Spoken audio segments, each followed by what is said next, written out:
नमस्कार साथियों, स्वागत है आपका मेरे YouTube चैनल सूर्य क्लासेस में। एक नई वैकेंसी आई है जिपमर से 433 वैकेंसी आई है। अभी कुछ ही समय पहले जो है जिपमर ने अपना एग्जाम करवाया था। एक बार एक छोटे से समय के अंतराल के बाद ही नर्सिंग ऑफिसर की एक नई वैकेंसी दोबारा से जिपमर लेके आया है। 433 वैकेंसी के साथ आया है। लेकिन बच्चों, इसमें बात यह है कि लड़कों के लिए 20% और लड़कियों के लिए 80% सीट्स जो है वो रिजर्व रखी गई हैं। पूरी 433 सीट्स आई हुई है। डिटेल नोटिफिकेशन हम लोग देख लेते हैं। काफी टाइम से जो बच्चे हैं मेहनत कर रहे हैं, नॉर्थ साइड से मेहनत कर रहे हैं, दिन रात मेहनत कर रहे हैं। बच्चों, जल्द से जल्द आप एग्जाम को अप्लाई करें। डिटेल नोटिफिकेशन मैं आपके साथ शेयर कर देता हूं। देखिए, बढ़ते हैं जिपमर के डिटेल नोटिफिकेशन में।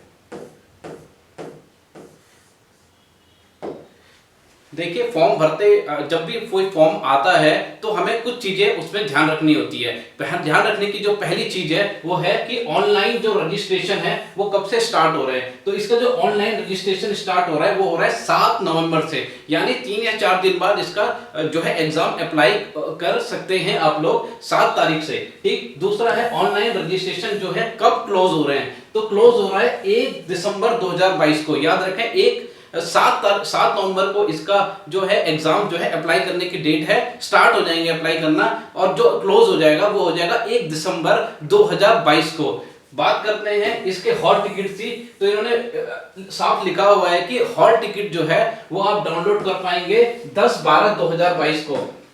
10 तारीख यानी 10 दिसंबर। फॉर्म जो है लास्ट डेट है वो 1 तारीख है। उसके 9 दिन बाद ही आप क्या कर पाएंगे, एडमिट कार्ड को जो है डाउनलोड कर पाएंगे। यानी 10/12 तो ये आप जो है एडमिट कार्ड डाउनलोड करेंगे। और डेट ऑफ एग्जामिनेशन इन्होंने रखा है 18 दिसंबर 2022। यानी बच्चों, बहुत कम समय के लिए जो है ये फॉर्म अप्लाई होंगे। आपको प्रिपरेशन का भी टाइम कम मिलेगा। रात दिन पढ़ाई कीजिए, बहुत अच्छे से चीजों को समझिए, पढ़ें। तो क्योंकि देखिए, 1 तारीख को जब फॉर्म क्लोज हो जाएगा, 10 तारीख को हॉल टिकट आ जाएगा। उसके बाद एग्जामिनेशन की डेट इन्होंने दी है 18 तारीख की। तो बहुत जल्दी जो है ये एग्जाम जो है लगेगा।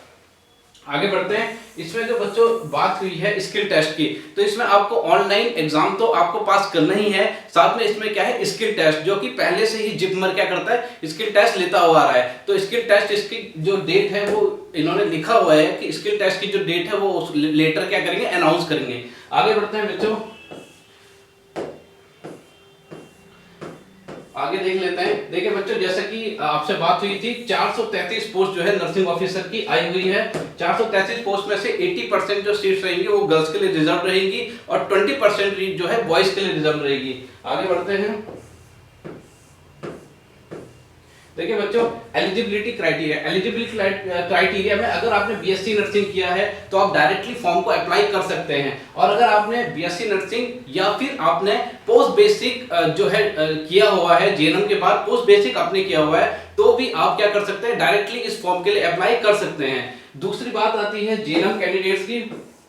देखिए, जेएनएम कैंडिडेट्स के लिए 2 साल का एक्सपीरियंस मांगा गया है। याद रखें, 2 साल का एक्सपीरियंस, वो भी 50 बेडेड हॉस्पिटल में मांगा गया है जेएनएम कैंडिडेट्स के लिए। और दोनों ही चाहे जेएनएम कैंडिडेट हो, पोस्ट बेसिक कैंडिडेट हो, या फिर बीएससी नर्सिंग हो, आपका स्टेट या फिर इंडियन नर्सिंग काउंसिल में, किसी भी स्टेट नर्सिंग काउंसिल में रजिस्ट्रेशन होना जरूरी है। आगे बढ़ते हैं बच्चों। ये तो बात हमने की एलिजिबिलिटी क्राइटेरिया की। और जो बात आती है पे मैट्रिक्स की। देखिए बच्चों, ये है पे स्केल। पे स्केल देखिए, जो आपको बेसिक पे मिलेगा वो मिलेगा 44,900 का आपको बेसिक पे मिलेगा, जिसके साथ ये मिलेगा आपको 7th जो सीपीसी के अनुसार मिलेगा, और इसके साथ अलाउंसेस जो है वो जुड़ के आते हैं। ये आपका पे स्केल रहेगा। आगे बढ़ते हैं। देखिए बच्चों, सिलेबस की जब हम बात करते हैं तो टोटल जो आपका रहेगा, टोटल 100 नंबर का जो है आपका एग्जाम होगा। 100 नंबर में से 70 नंबर का आपका होगा सब्जेक्ट क्वेश्चन,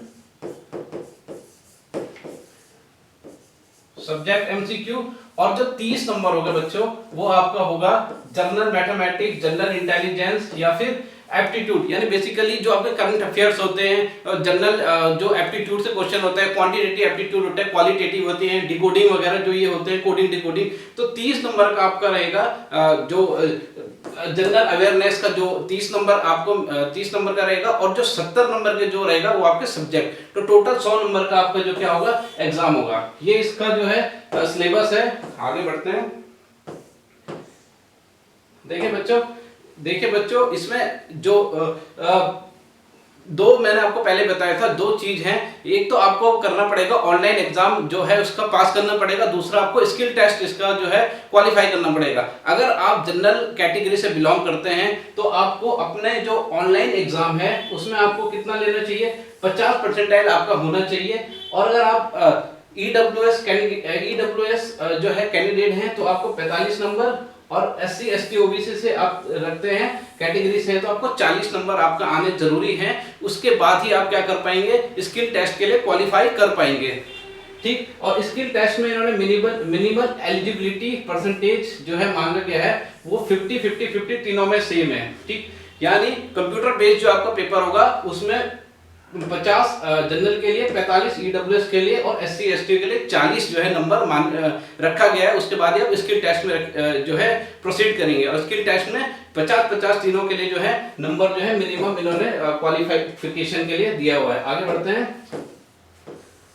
देखिए बच्चों, एज रिलैक्सेशन की अगर हम बात करें तो SC ST के लिए 5 साल का है और OBC के लिए 3 साल का है। अगर आप सेंट्रल गवर्नमेंट के एम्प्लॉय हैं तो कम से कम 5 साल आपको क्या मिलेगा, रिलैक्सेशन मिलेगा। लेकिन उसकी शर्त रहती है कि आपको क्या है, जो जॉब है वो 3 साल जो है रेगुलर जॉब आप सेंट्रल गवर्नमेंट में करे होने चाहिए।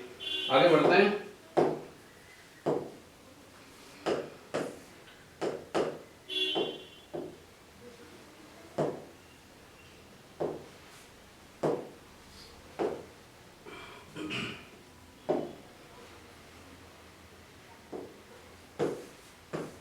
देखिए बच्चों, फीस की बात हम लोग कर लेते हैं।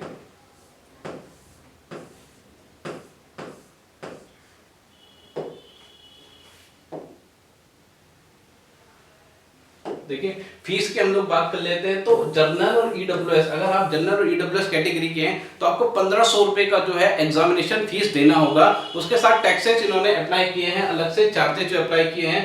तो यानी आप लगाइए 1500 से 1550 रुपए आपका क्या लगेगा, एग्जामिनेशन चार्ज लगेगा। और OBC कैटेगरी के हैं तो आपको 1500 ही सेम जो है दोनों को लगेगा। SC ST में अगर आप हैं तो 1200 रुपए आपको क्या देना पड़ेगा, जो है एग्जामिनेशन फीस देनी पड़ेगी। और बच्चों देखिए, दिन रात मेहनत कीजिए, बहुत कम टाइम है, अपना बेस्ट दीजिए, अच्छे से पढ़ाई करें और आगे बढ़िए, अपने गोल को अचीव करिए। मेरी शुभकामनाएं आपके साथ हैं। लाइक और सब्सक्राइब चैनल को कर दीजिए। बहुत बहुत धन्यवाद।